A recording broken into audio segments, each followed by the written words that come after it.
यहाँ पनि छोरा प्रतियोगीहरूको सङ्ख्या धेरै भएको हुनाले अब अर्को लटमा पनि यहाँनिर 100 मिटरको रेसको आयोजन भइरहेको छ र म भलिन्टियर भाइहरूलाई नानीहरूलाई अलिकति स्पेस दिएर राखिदिन अनुरोध गर्छु र कुद्दाखेरि लड्ने सम्भावना हुन्छ, त्यसैले नानीहरूलाई अलिकति स्पेस दिएर राखिदिने म अनुरोध गर्दछु।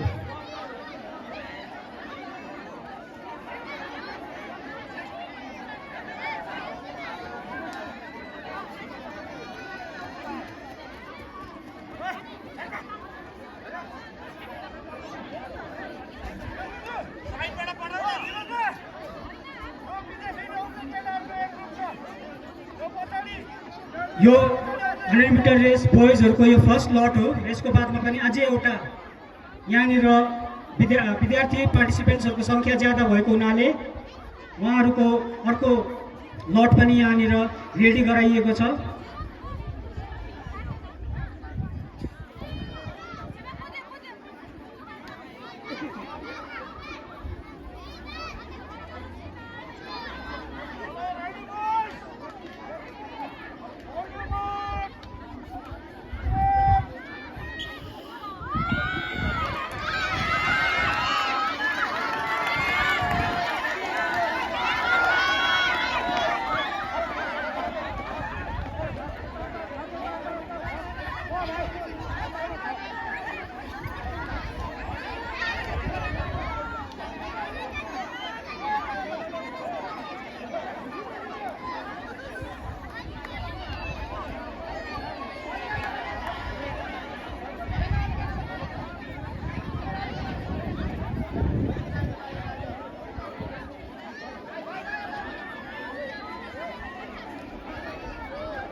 र अब यहाँनिर 100 मिटरको रेस बिलो 10 इयर्स बोइजहरूको फेरि भइरहेको छ।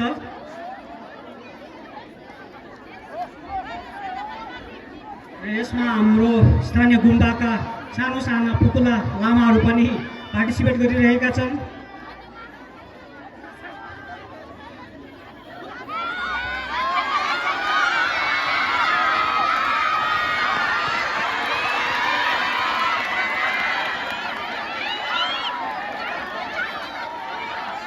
यसमा हाम्रो पुकुला सानो लामा